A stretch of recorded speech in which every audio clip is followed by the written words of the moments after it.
Bonjour à tous. Un petit instant, j'essaie de vous partager mon écran, malgré qu'on l'a essayé un peu plus tôt. Voilà. Alors, bonjour, bienvenue à ce webinaire.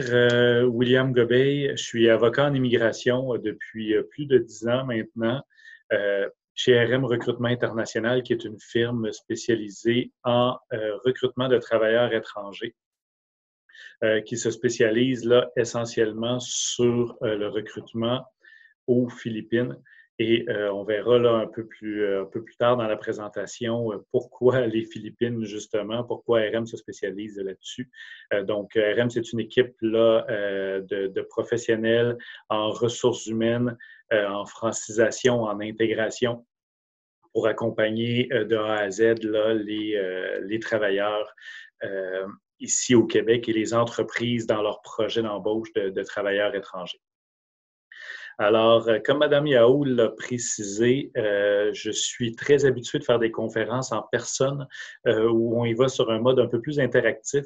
Je ne vous cacherai pas que le webinaire, malgré que j'en fais quelques-uns depuis le début de la COVID, me met toujours un peu plus mal à l'aise de parler à un écran plutôt que de parler à des visages. Donc, n'hésitez surtout pas à poser vos questions là, en utilisant justement le bouton dans le bas. Ça me fera plaisir. L'idée du webinaire est vraiment de répondre à vos questions spécifiques et de pouvoir vous diriger là, dans vos démarches de recrutement à l'étranger. Alors, on pourra y répondre, puis si c'est un sujet qui est abordé un peu plus tard, de toute façon, j'en ferai part, puis je répondrai à cette question-là en temps opportun là, pour simplement pas sauter du coq à l'âne. Alors, le plan de la présentation aujourd'hui, excusez-moi. Alors, on va faire un survol là, de la situation de l'emploi pré-COVID versus pré-COVID au Québec et au Canada. Ensuite, les éléments considérés, en fait, on l'aborde un peu sous forme de quels sont les défis, quelles sont les étapes à suivre lorsqu'on pense à embaucher des travailleurs étrangers. Ensuite, je vais aborder là, avec vous là, très brièvement, là, vous comprendrez qu'en 45 minutes, c'est difficile de voir le programme au complet, mais on va quand même faire un bon survol du programme des travailleurs étrangers temporaires, tant la partie canadienne que la partie québécoise. Et je vais aussi là, en profiter pour voir avec vous quels sont les ajustements réglementaires, quels sont les avis qui ont été émis par les différents paliers de gouvernement en réponse à la COVID-19 et l'embauche de travailleurs étrangers. Et on termine en regardant là, quelques petits trucs pour la rétention des travailleurs étrangers. Toujours important de penser à cet élément-là parce que c'est des investissements très importants à l'embauche de travailleurs étrangers. Donc, ce qu'on veut, évidemment, c'est qu'ils restent au sein de notre entreprise le plus longtemps possible et qu'on puisse avoir un certain retour sur investissement, si on veut, de leur part. Et la période de questions là, qui est à la fin tout de même, mais comme je vous dis, n'hésitez pas en cours de route, on est là pour répondre à vos questions. Alors, sans plus tarder, la pénurie de main-d'œuvre au Canada avant et après COVID. On vous présente quelques chiffres ici pour voir là, le portrait qu'on avait avant la pandémie. Avant la pandémie, on parlait d'un manque à gagner de plus de 2 millions de travailleurs au Canada d'ici 2031, dans les 10 prochaines années.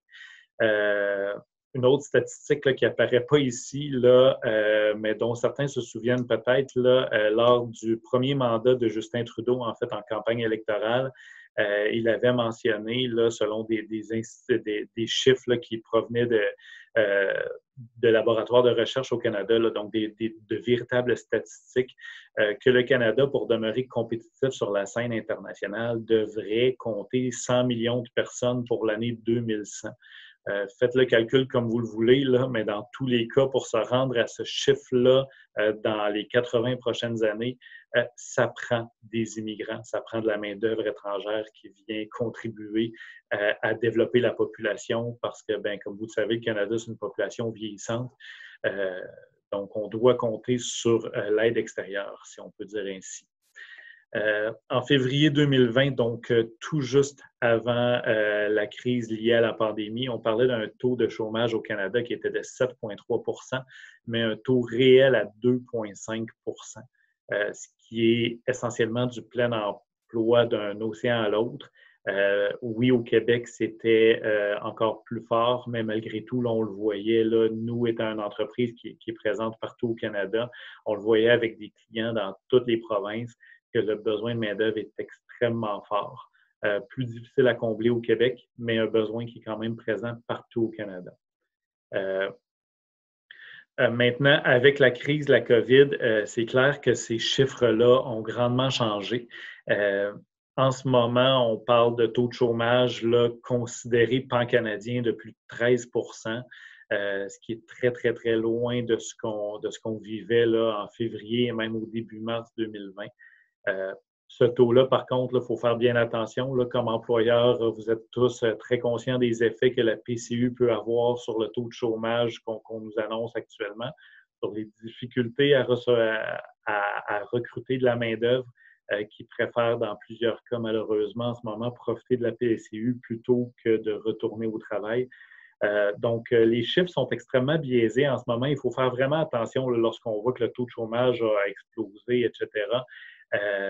La réalité, là, comme on la voit nous, je vous dirais en tant qu'entreprise de recrutement, les mois de mars et avril ont été extrêmement difficiles parce que justement, les entreprises ne savaient pas trop où se situer, ne savaient pas quels seraient les impacts. Mais maintenant, ça reprend aussi, sinon plus fort que ce que c'était en janvier, février. C'est-à-dire que les entreprises se rendent compte que même si le taux de chômage est plus élevé, les candidats dans les métiers spécialisés ne sont pas plus présents. Vous n'aurez pas, c'est pas parce que des restaurants ont fermé, que des hôtels ont mis des gens à pied, etc., que tout d'un coup, les gens sont devenus des soudeurs, des mécaniciens industriels, des machinistes, etc. Ce sont ces métiers-là qui sont durs à combler et qui vont demeurer extrêmement difficiles à combler. On vous présente un autre, un article du Journal de Québec, Journal de Montréal, qui date d'un an, mais quand même, là, les chiffres sont là. Comme je vous dis, là, la COVID a peu d'impact sur le vieillissement de la population, sur les départs à la retraite des baby boomers, etc. Donc, vous voyez là, j'attire votre attention là, sur les emplois disponibles dans le graphique de droite, les emplois disponibles après le départ des baby boomers. On parle quand même de presque 1,2 million d'emplois là, de disponibles au Québec pour la période 2017 à 2026. Et dans le graphique de gauche, sur la partie en noir, en fait, là, l'offre de main-d'œuvre, vous voyez qu'on parle de 22 projeté d'offre de main-d'œuvre pour la période 2017 à 2026 qui vient des populations immigrantes. C'est un travailleur sur 5. C'est vraiment non négligeable. Donc, c'est pour ça qu'aujourd'hui, on vous présente un peu ces étapes-là pour planifier, commencer à penser dès maintenant au recrutement de main-d'œuvre étrangère et ne pas s'arrêter aux besoins immédiats ou à la situation immédiate. Ce sont des choses qui doivent se faire à long terme. C'est long avant d'avoir un travailleur étranger, donc il faut être prêt, il faut planifier ça. Et là, ben, ça vous montre qu'à terme, il se peut que votre entreprise compte 20 de travailleurs étrangers à l'interne pour vous aider à poursuivre vos activités telles qu'elles le sont aujourd'hui. Donc, première étape, les défis auxquels il faut s'attendre lorsqu'on parle de recrutement international. On vous fait un petit guide en 10 étapes, en fait, qu'on va voir une à une, certaines plus brièvement que d'autres. Là, on va s'attarder vraiment sur les points les plus essentiels, mais les 10 étapes là, étant d'abord d'établir les besoins, ensuite de choisir le pays de recrutement, préqualification des candidats, préparer la mission de recrutement pour ensuite tenir la mission de recrutement, qu'elle soit virtuelle ou qu'elle soit sur place. Évidemment, en ce moment, on parle beaucoup plus de missions virtuelles. Là, il n'est pas question de mission à l'étranger pour un bon moment encore, probablement. Ensuite, la prise en charge de toute la documentation légale liée à la venue de ces travailleurs-là, la préparation pour l'arrivée des travailleurs, pour ensuite bien les accueillir et les supporter dans leur intégration. On va vous parler aussi de la garantie lorsque vous recrutez à l'étranger et finalement, la rétention des employés. Donc, les petits trucs pour vous assurer qu'ils restent avec vous le plus longtemps possible. Alors, c'est divisé en trois. Les 10 étapes sont en trois grands thèmes, si on veut, là, le avant, le pendant et le après le recrutement. Donc, avant le recrutement, on va vous parler comme première étape, d'établir vos besoins. Évidemment, avant toute chose, il faut savoir quels sont vos besoins. Pour établir vos besoins, qu'est-ce qu'on considère? Bon, on considère évidemment vos contrats futurs. Comme je vous dis, en ce moment, on vit une situation assez exceptionnelle qui a pu avoir certains effets à court terme, mais dans ce cadre-là, il faut vraiment voir à long terme. Il faut planifier sur 6 mois, oui, parce qu'on va considérer que les travailleurs vont arriver dans environ 6 mois. Donc, où on en sera à ce moment-là? Est-ce qu'on aura vraiment de la job pour eux à ce moment spécifique-là?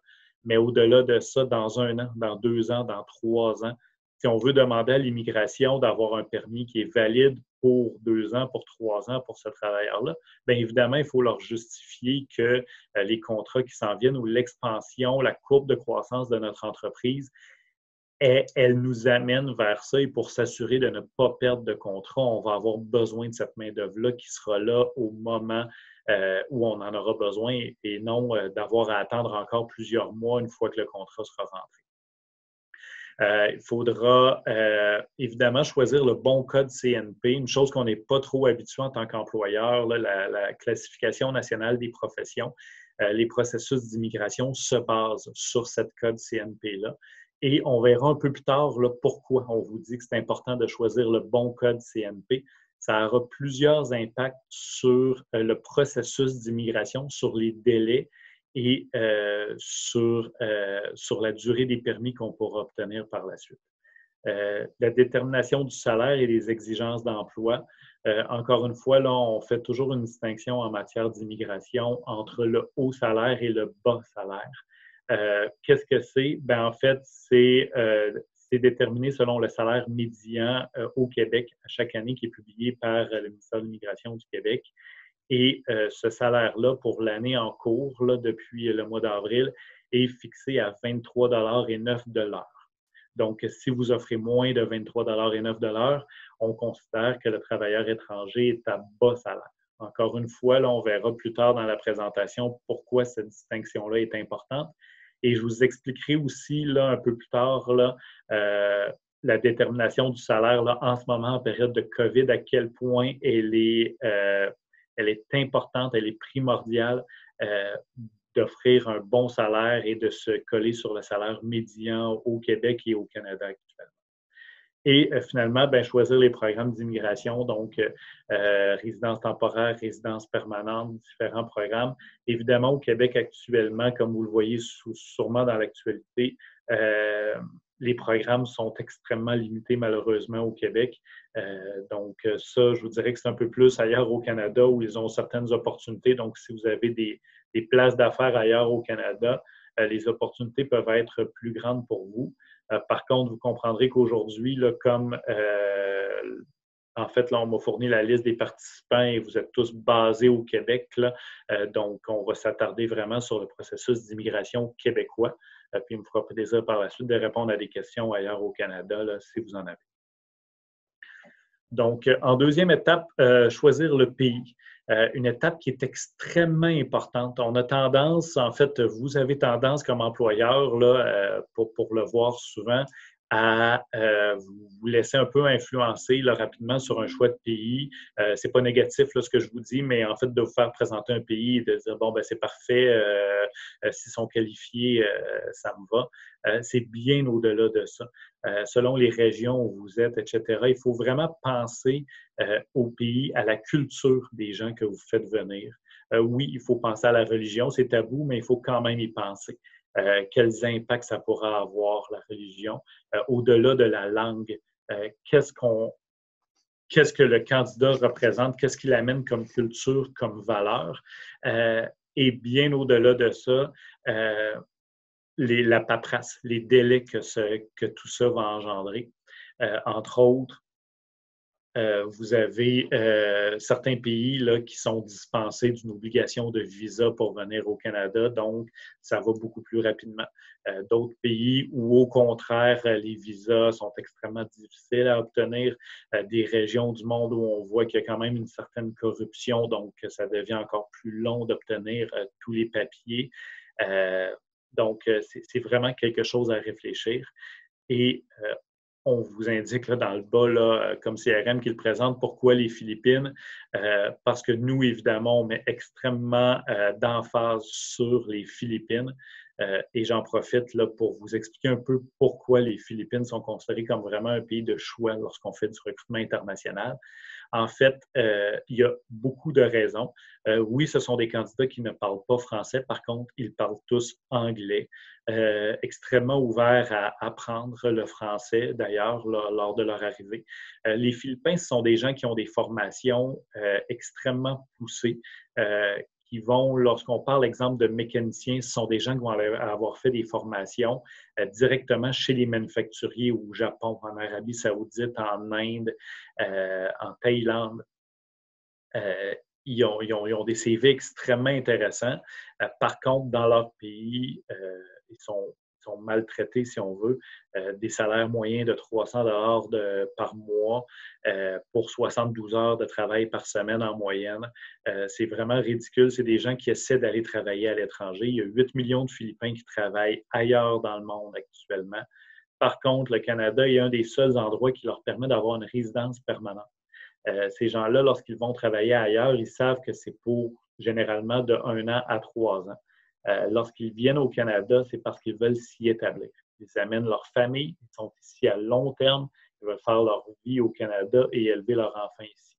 Ce sont des gens qui sont extrêmement loyaux, ce sont des gens qui sont chrétiens, qui sont catholiques, qui partagent les mêmes fêtes que nous, etc. En fait, ce sont des gens qui sont vraiment croyants, là, mais le dimanche, ce sont des gens qui vont dans les églises. Là, nous, dans des régions où on a amené des Philippins, les églises ont rouvert là, littéralement pour leur permettre de pratiquer leur croyance.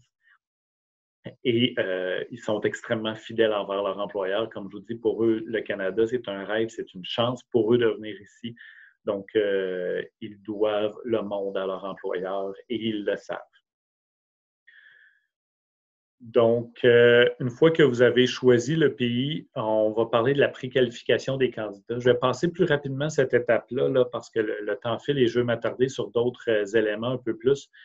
Par contre, important, là, comme vous le voyez à l'écran, là, de personnaliser les recherches pour trouver le bon candidat. Les firmes de recrutement ont différentes méthodes. Je vous invite juste à être prudent avec certaines de ces méthodes-là. Les banques de CV, etc. Oui, ça peut être intéressant, ça peut être plus rapide, mais lorsque vous avez l'opportunité de vraiment aller personnaliser votre recherche et de faire une chasse de tête sur ce que vous recherchez vraiment comme candidat, les résultats risquent d'être extrêmement intéressants pour vous. Ça va permettre aussi de bien vérifier les certifications. Quelque chose sur quoi je veux vraiment mettre l'emphase, les certifications des candidats. C'est facile lorsqu'on parle à des travailleurs étrangers. Vous en avez sûrement qui vous abordent sur LinkedIn, qui vous ajoutent et qui vous envoient leur CV, etc. Bon, c'est facile de dire un peu n'importe quoi là, par Internet. Là.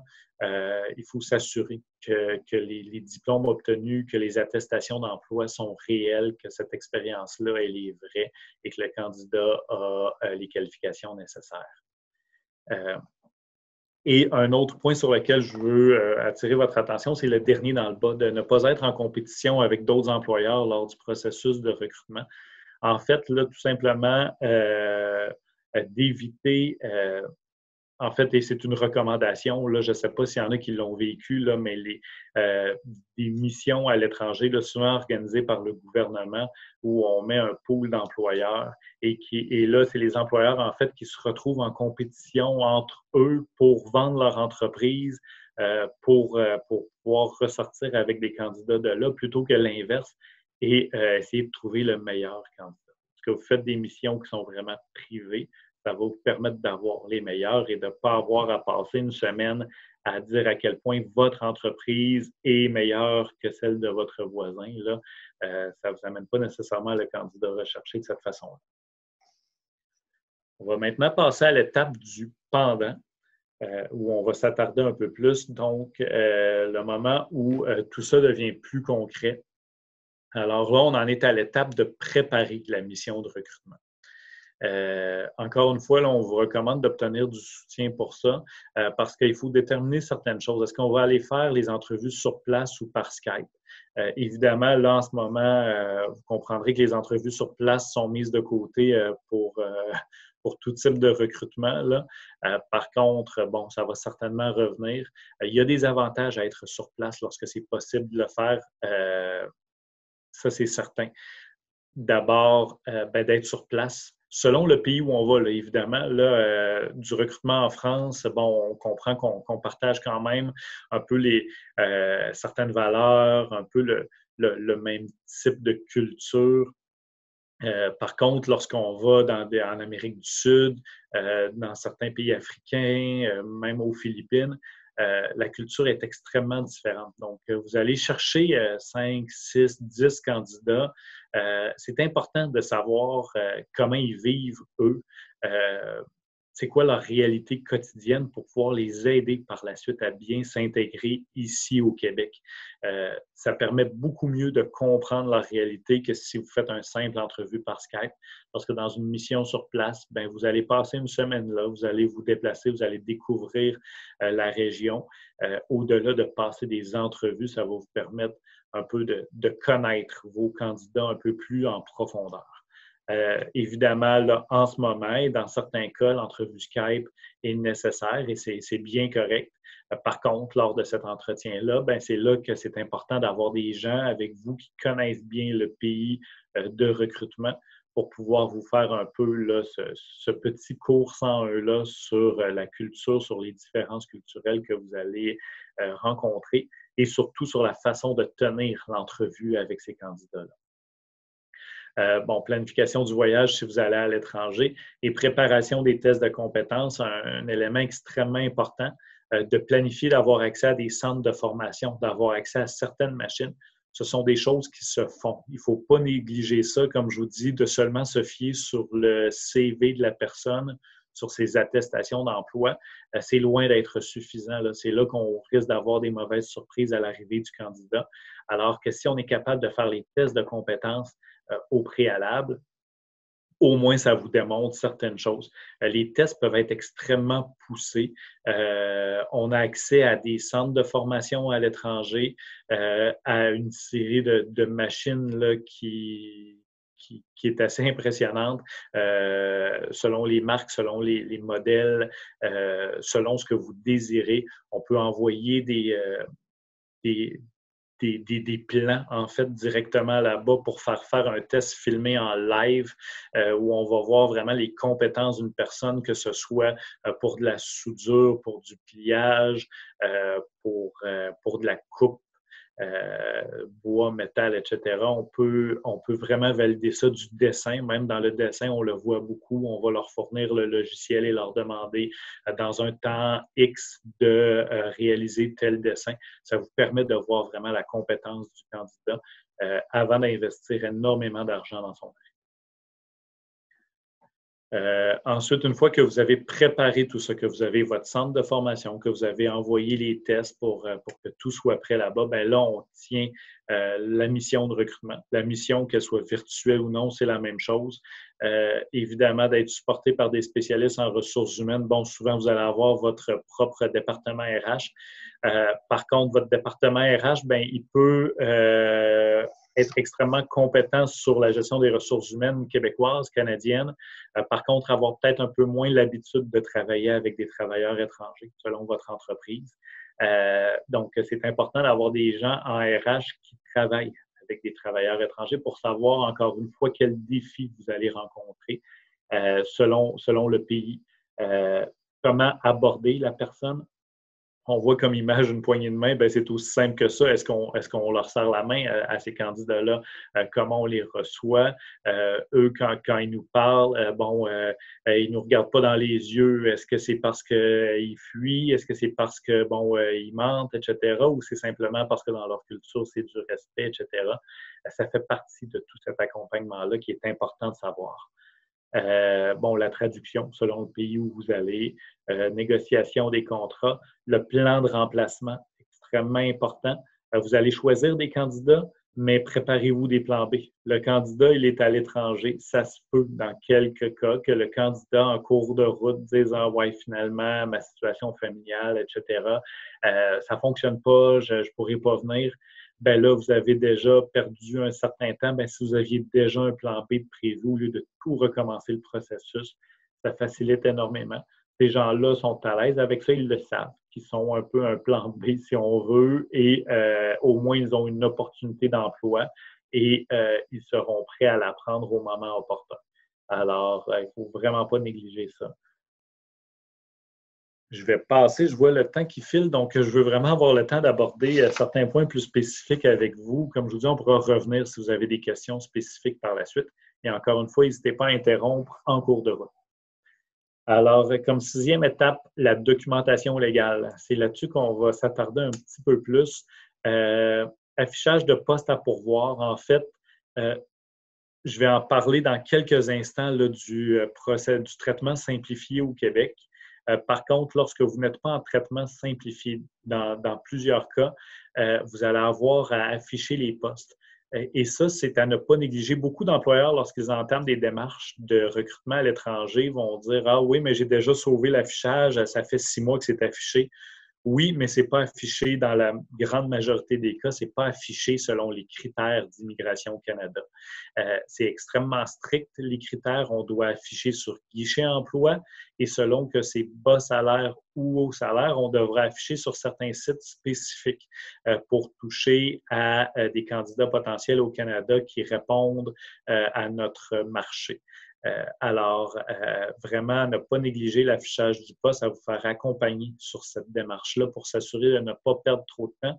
Les postes doivent être affichés convenablement là, selon Immigration Canada pendant 1 mois avant qu'on puisse déposer toute demande là, pour ces travailleurs. La documentation, donc le IMT, l'étude d'impact sur le marché du travail qui est évaluée par Service Canada, et les programmes provinciaux, là, comme je vous dis, on va s'attarder beaucoup sur le Québec aujourd'hui, donc le certificat d'acceptation du Québec et la déclaration de l'employeur qui sont transmises au ministère de l'Immigration du Québec. Et comme dernière étape, ben, c'est le permis de travail qui devra être obtenu. Donc, on y va vraiment en première étape, EIMT et CAQ qui sont étudiés conjointement. Et ensuite, le permis de travail va venir une fois qu'on aura eu les autorisations ici au Canada. Et les frais de traitement, on va les regarder en arrivant à chaque étape. Donc, comme je vous mentionnais, l'analyse, elle est conjointe, fédérale et provinciale. Donc, l'EIMT est envoyé à Service Canada. Une copie de cette EIMT-là est envoyée au ministère de l'Immigration du Québec, au MIFI. Et avec cette copie-là, on va demander un certificat d'acceptation du Québec pour le candidat. Et on va faire une déclaration de l'employeur, en fait, là, qui va évaluer là, les effets sur le marché du travail. Cette étude-là, elle est faite en même temps par les deux services. Donc, lorsqu'on a la réponse, elle vient là, à 1 semaine près, là, en même temps, de la part des deux paliers du gouvernement. Du côté du fédéral, l'étude d'impact sur le marché du travail, le IMT, qu'est-ce que c'est? Bien, en fait, c'est pour démontrer à Service Canada que vous avez fait tous les efforts nécessaires pour recruter localement avant de vous tourner vers des travailleurs étrangers. Encore une fois, on verra un petit peu plus tard là, les impacts que la COVID a eu là-dessus sur les efforts de recrutement. Mais globalement, ce qu'on veut démontrer, c'est que oui, on a fait des affichages. Le salaire qui est offert correspond à un salaire médian dans notre région. C'est ce qu'on offre à nos autres travailleurs. C'est ce que notre compétition offre aussi. On ne se tourne pas vers des travailleurs étrangers pour avoir du cheap labor, pour juste payer moins cher et avoir une marge de profit plus grande. C'est vraiment parce que c'est un besoin réel pour la survie de notre entreprise, pour pouvoir continuer à prendre de l'expansion, accepter des contrats. Le salaire, haut salaire, bas salaire, comme je vous l'avais mentionné un peu plus tôt, le 23,09 $, c'est là qu'il va avoir des impacts. Il va avoir des impacts sur votre affichage de poste.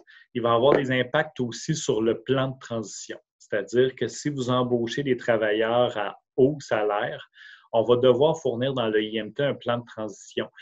Dire à Service Canada, OK, pour le moment, on s'est tourné vers des travailleurs étrangers parce qu'on n'avait vraiment pas le choix.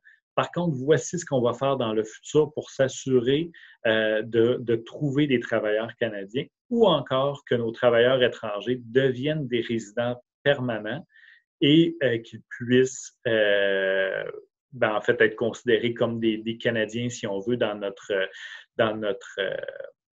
main-d'œuvre. Les frais de traitement, en fait, l'étude d'impact sur le marché du travail, c'est très simple. Dans tous les cas, on parle de 1 000 $ chargés par Service Canada par travailleur pour étudier la demande. Ce sont des frais qui ne sont pas remboursables. Les délais, ça c'est la partie qui en ce moment est extrêmement incertaine malheureusement. Écoutez, en temps de COVID, là, ce qui est traité en priorité, ce sont tous les métiers liés au domaine de la santé. Donc, pour le reste, en ce moment, c'est un peu mis de côté. C'est extrêmement incertain. Puis, je peux vraiment vous en dire quelque chose. Là, on a plus de 220 dossiers en cours en ce moment avec Service Canada pour les EIMT. Il y en a qui avaient été envoyés au début du mois de mars qu'on a reçus là. Il y en a qu'on avait envoyés en février qu'on n'a pas reçus et qui nous disent c'est normal. Juin, on en a envoyé et on les a déjà reçus. Il y a pas grand-chose à comprendre dans la façon de traiter les demandes en ce moment. Malheureusement. J'avais l'habitude de donner des délais qui étaient quand même assez précis. En ce moment, c'est très difficile.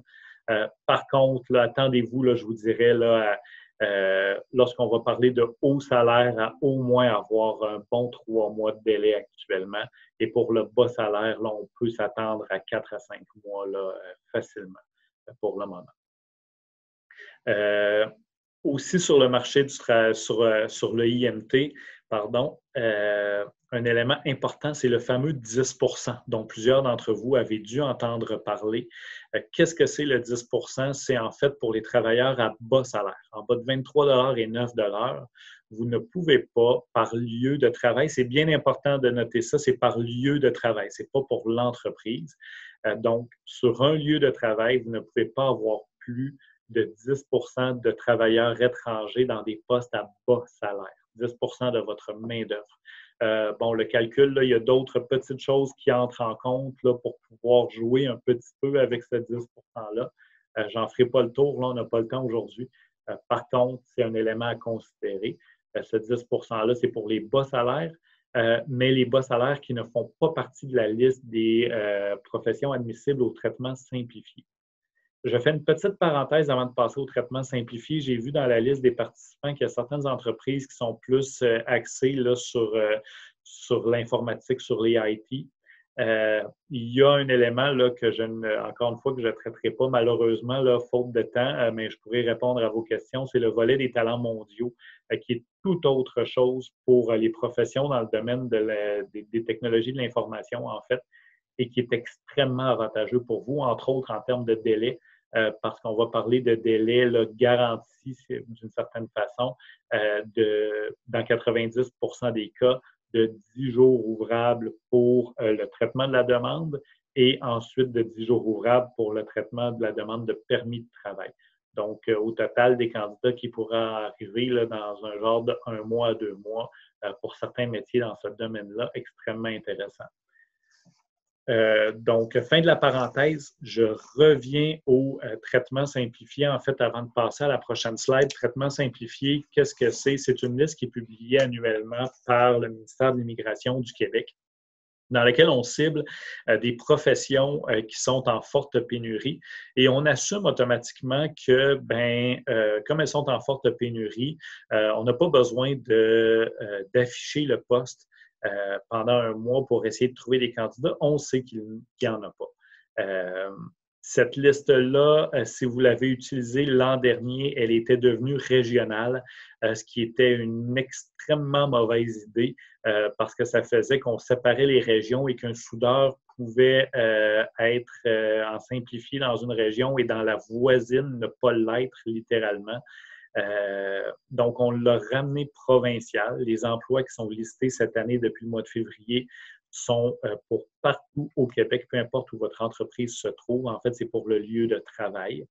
Et dans cette liste-là, je vous en ai ciblé quelques-uns là, pour vous donner une petite idée. Là, on va avoir, entre autres, là, les techniciens en génie mécanique, techniciens en génie industriel, techniciens en mécaniciens d'instruments industriels, pardon, les mécaniciens d'instruments et d'appareillage électrique d'aéronefs, les techniciens en dessin, dessinateurs, machinistes et vérificateurs, les tauliers, les assembleurs et ajusteurs de plaques, les monteurs, les soudeurs, les mécaniciens de chantier, mécaniciens industriels, mécaniciens d'équipements lourds, mécaniciens d'aéronefs, électromécaniciens.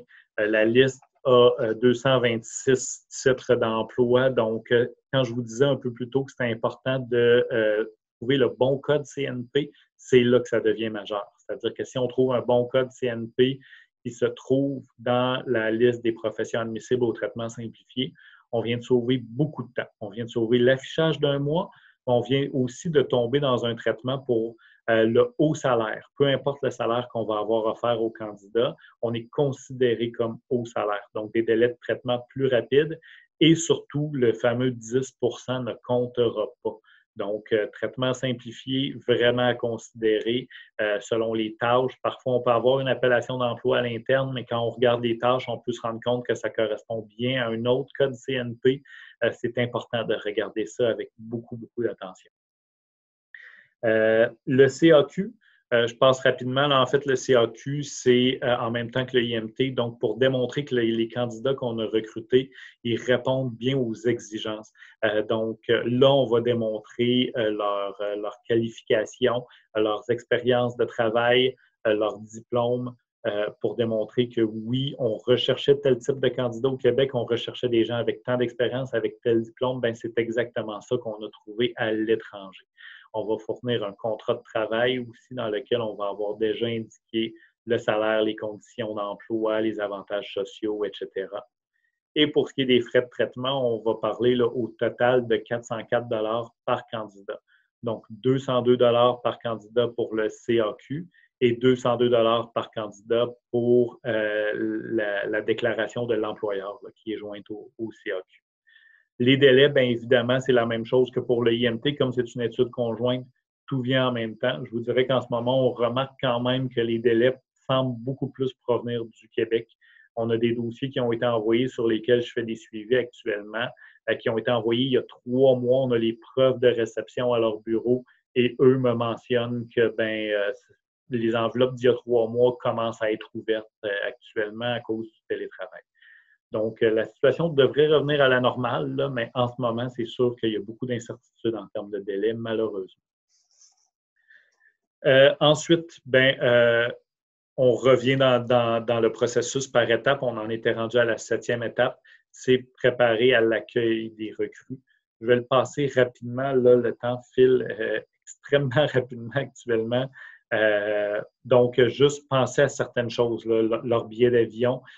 Lorsqu'on embauche des travailleurs à bas salaire, on doit payer le billet d'avion pour leur arrivée. Au salaire, on n'a pas besoin, sauf dans certains cas d'exception, comme les Philippines.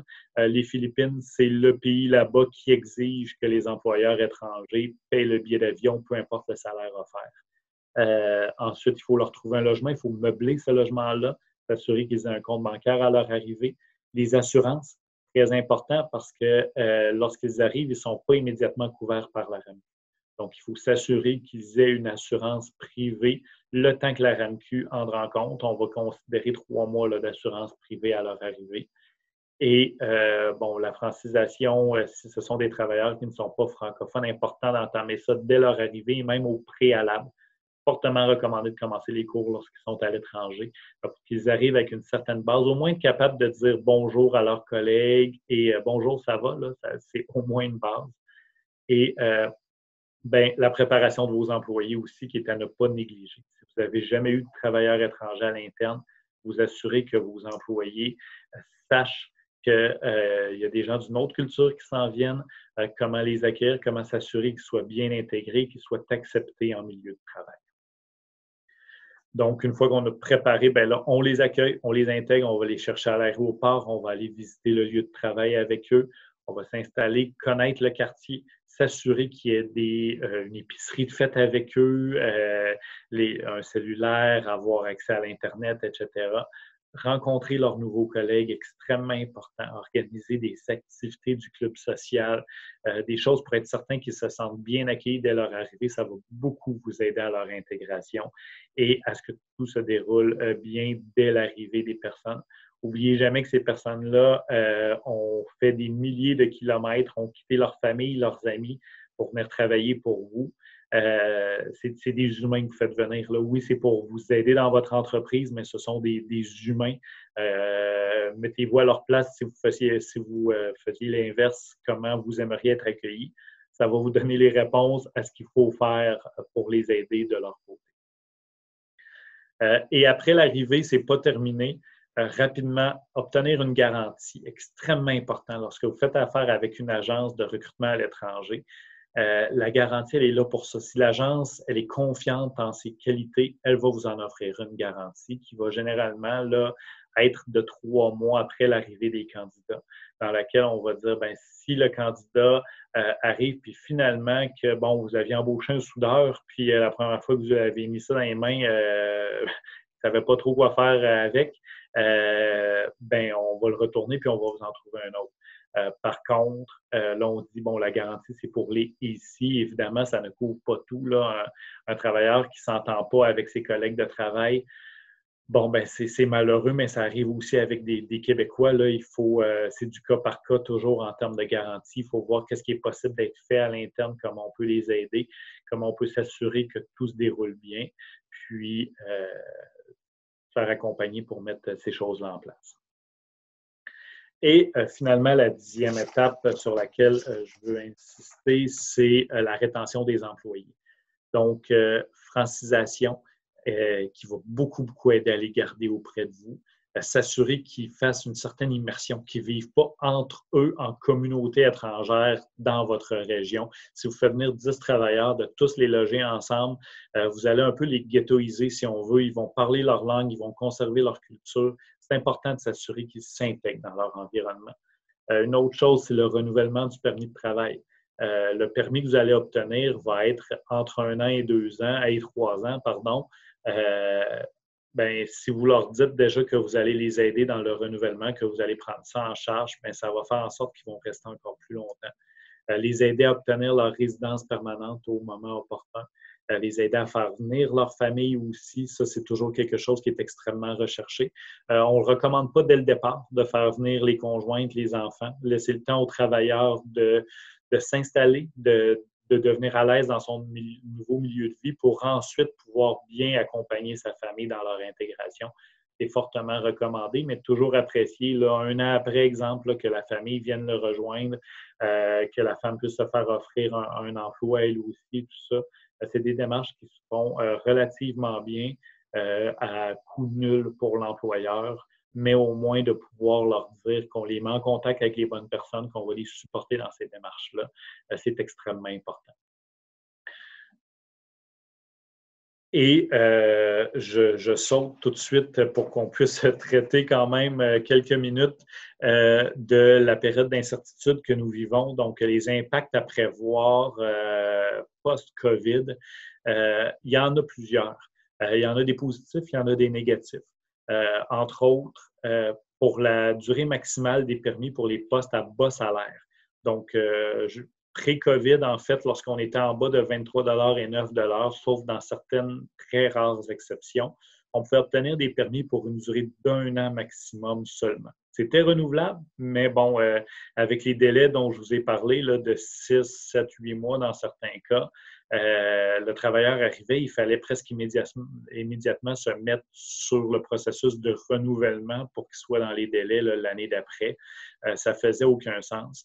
Donc, maintenant, là, le gouvernement s'est ajusté et on dit là, pour une période indéfinie, là, à mon avis, ça risque de durer, de devenir la norme, en fait.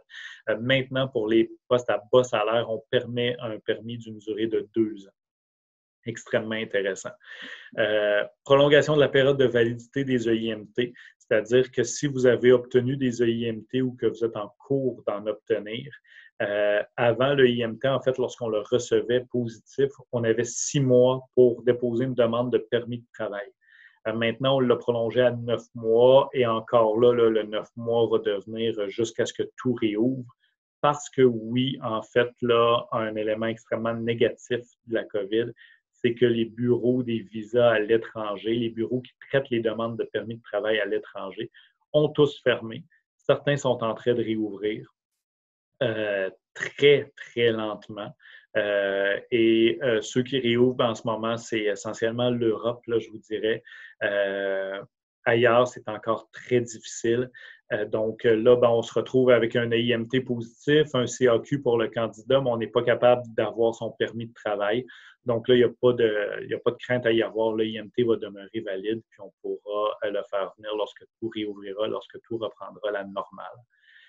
Augmentation des délais de traitement, évidemment. Comme je vous dis en ce moment, c'est plus une incertitude quant aux délais de traitement parce qu'il y en a qui, étrangement, sont plus rapides, d'autres qui sont beaucoup plus longs. Ça, c'est à voir. Là, j'ai malheureusement pas beaucoup de choses à vous dire là-dessus actuellement. Emphase sur les efforts de recrutement et salaires offerts.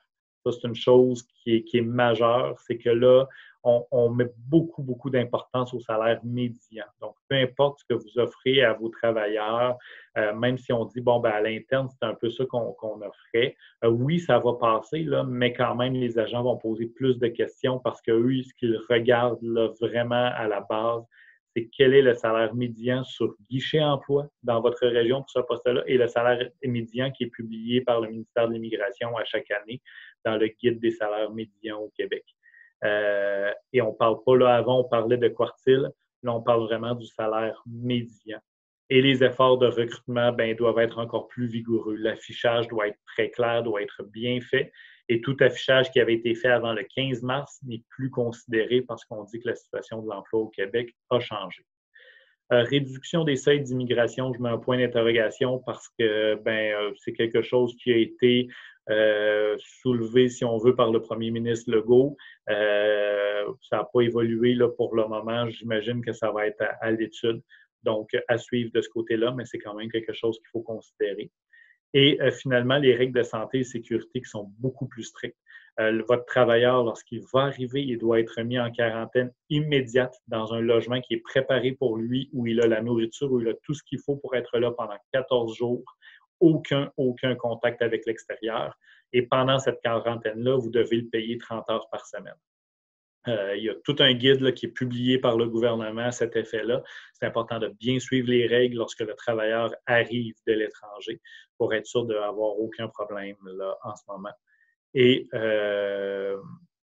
défi pour les membres de la famille du travailleur étranger, en fait, c'est que là, des familles qui voulaient venir rejoindre en ce moment, on a rendu ça un peu plus complexe là, à cause des normes de sécurité, entre autres. Donc, c'est vraiment du cas par cas où on va traiter directement avec Immigration Canada pour leur expliquer la situation et savoir comment la famille peut venir et surtout, lorsqu'elle va venir, quelles sont les règles de sécurité là, qui encadreront son arrivée. Alors, voilà, j'aurais aimé avoir un peu plus de temps pour apporter certains points avec vous. Ça passe très vite, 3/4 d'heure. Il reste encore du temps pour des questions. N'hésitez pas, je demeure disponible. Alors, merci Maître Gobeil pour cette présentation très intéressante. Donc, comme je vous l'ai évoqué au début, vous avez une section juste en bas de votre écran, donc Q&R. N'hésitez pas, vous pouvez donc écrire votre question et je me ferai un grand plaisir de la poser donc à notre conférencier aujourd'hui. Voilà. Concernant également la présentation, donc elle sera disponible juste après le webinaire. Je vais pouvoir vous l'envoyer avec un sondage de satisfaction et sachez également que c'est enregistré, donc la vidéo sera disponible sur notre site internet www.stick.com et également sur nos réseaux sociaux. Donc, allez-y, n'hésitez pas, il nous reste 10 bonnes minutes pour les questions. Et ne serait-ce qu'un sujet sur lequel vous voudriez revenir là, un peu plus longuement. Je sais que j'ai sauté certaines choses là, rapidement. Alors, on a 2 questions. Alors, est-ce qu'on peut faire venir des travailleurs étrangers CCQ? De quel pays suggérez-vous que l'on passe? CCQ, en fait, extrêmement complexe. Oui, c'est possible. C'est possible si les bassins sont ouverts, premièrement. Et il y a un seul pays où c'est possible de le faire, c'est la France. C'est le seul pays avec lequel on a une entente pour reconnaître les qualifications CCQ. Je vais vous inviter aussi, si vous avez ces besoins-là, à communiquer directement avec nous. On est partenaire de l'ACQ justement pour le recrutement des travailleurs CCQ en France. Malheureusement, pour le moment, ça demeure quelque chose qui est assez complexe en termes de reconnaissance et surtout en termes de bons moments pour le faire, là, pour être vraiment dans l'ouverture des bassins. Mais oui, c'est possible. Merci. Donc, on a une seconde question. Entre le moment où nous voudrions accueillir de nouveaux travailleurs à bas salaire et leur début d'emploi, quel est le délai approximatif? Ça dépend beaucoup du pays visé, en fait, parce que, comme je vous l'ai mentionné dans la présentation, la partie au Canada, donc la partie pour le IMT, le CAQ, en ce moment, elle est très variable. On a un délai annoncé officiellement là, sur le site de Service Canada. On a un délai annoncé de 39 jours ouvrables, mais avec un avis là, en jaune en dessous, sous lequel on mentionne, en ce moment, on ne peut garantir aucun délai. Je vous dirais que ça a été très difficile en mars, avril, mai. Depuis juin, on semble retrouver une certaine normale dans le délai des traitements. Donc, en bas salaire, là, je vous dirais ce qu'il faut s'attendre. En ce moment, on va parler au Québec là, de s'attendre en ce moment à environ 5 mois pour le traitement de EIMT-CAQ. Et une fois que vous avez ça, 5 mois plus tard, là, on tombe dans le visa. Et c'est là que c'est la grande incertitude. Où en sera la situation mondiale à ce moment-là? Est-ce que les bureaux de visa seront rouverts? Est-ce que certains pays auront été remis en quarantaine, etc.? Là, on ne sait pas trop.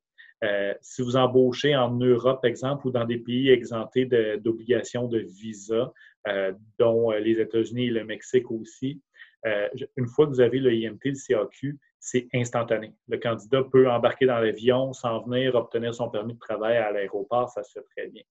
Pour la majorité des pays, par contre, ça prend un permis avant de quitter. Donc, ce permis-là, selon les pays, là, va prendre généralement de 1 à 2 mois là, pour l'obtention.